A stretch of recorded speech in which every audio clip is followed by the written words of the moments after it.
कि औरत का पैदा होना इतना बड़ा ऐब समझा जाता था कि अगर किसी के यहाँ बेटी पैदा हो जाती, यानी औरत जन्म लेती, महिला जन्म लेती, तो पवित्र कुरान में है कि वो लोग इतना नाराज हो जाते थे, इतना खफा और गमगीन हो जाते थे कि पवित्र कुरान ने ये कहा, अल्फाज कहा पवित्र कुरान ने, व इज़ा बुश्शिरा अहदुहुम बिल उन्सा ज़ल्ल वजहुहु मुस्वद्दन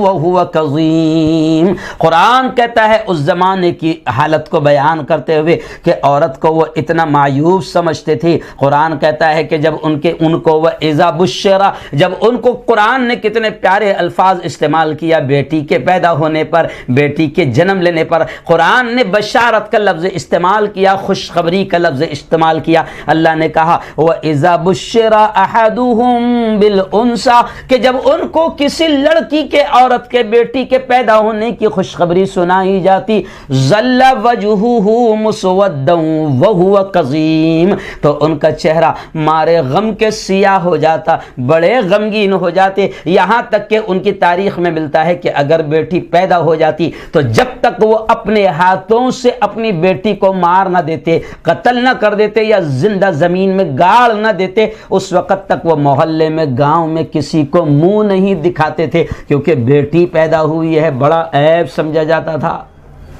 जी हां, बेटी के पैदा होने को ऐब समझा जाता था।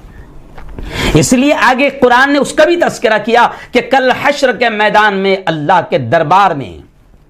कल हश्र के मैदान में, अल्लाह के दरबार में, वो बेटियां जिनको माँ बाप ने मार दिया, वो बेटियां जिनको जिंदा दरगोर कर दिया, जिंदा गाड़ दिया, जिंदा दफन कर दिया, खत्म कर दिया, जीने का हक जिन बेटियों से छीन लिया, कल हश्र के मैदान में वो बेटियां माँ बाप से पूछेगी और अल्लाह से भी कहेगी कि वह इज़ल मऊदतु सुइलत बिअय्यि ज़ंबिन क़ुतिलत, वो पूछेगी, सवाल करेगी कि आखिर मेरा जुर्म क्या था, मुझे आखिर क्यों मार दिया गया था, क्यों कत्ल कर दिया गया था, बिअय्यि ज़ंबिन, मेरा गुनाह क्या था। गुनाह सिर्फ इतना ही कि मैं बेटी हूं, गुनाह सिर्फ इतना ही कि मैं औरत हूं, गुनाह सिर्फ आज आप देखिए, आज भी माशरे में यह हाल बन गया है कि बेटियों का पैदा होना बड़ा बड़ा ऐब समझा जाता है। और क्योंकि अगर बेटी पैदा हुई तो बहुत सारे मसले खड़े होते हैं, इसको पालना, इसको पढ़ाना, इसकी परवरिश करना, फिर इसके बाद में इसकी शादी करना, इसको जहेज देना,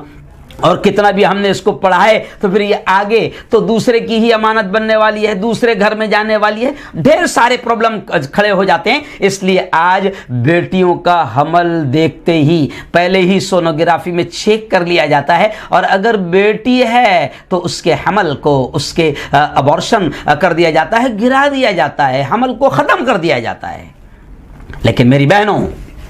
इस्लाम आया, इस्लाम ने औरत को एक मकाम दिया, और इस्लाम ने कहा कि देखो औरत क्या है। नबी ने अपनी ज़बान से कहा, अल जन्नतु तहत अक़दामिल उम्महात, ऐ लोगो सुनो सुनो सुनो, माँ के कदमों तले जन्नत है, माँ के कदमों के नीचे जन्नत है।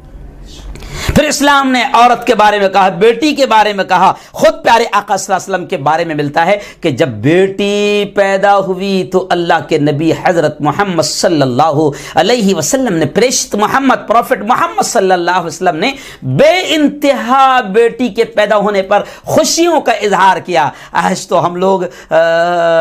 समझ जाते हैं कि क्या पैदा हुई है, क्योंकि बेटी अगर पैदा हुई तो पेड़े नहीं आते, गुलाब जामुन नहीं आते, लड्डू नहीं आते, मोती चूर के लड्डू नहीं आते। बेटी पैदा हुई ना तो फिर जलेबी आती, जलेबी ही बता देती कि हजरत को कितना गम है,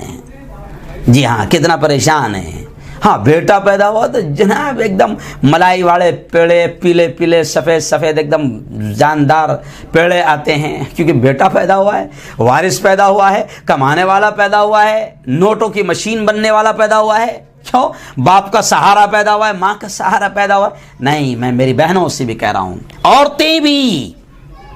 मैं माँ से कह रहा हूं कि माँ भी बेटी की दुश्मन बनती है। और अक्सर माँओं को हमने देखा है कि माएँ जाकर जब उनको पता चलता है कि बेटी का हमल है, ठीक है, वो उनकी जो भी मजबूरी है, लेकिन माएँ खुद बेटियों की दुश्मन बनकर दवाखानों में जाकर बेटी के हमल को गिराती है। ओ मेरी बहनों, कल माँ से बेटी सवाल करेगी अल्लाह के दरबार में, हश्र के मैदान में, कि बिअय्यि ज़ंबिन क़ुतिलत, कि मेरा गुनाह क्या था, आखिर मुझे कत्ल क्यों किया गया, आखिर मुझे मारा क्यों गया।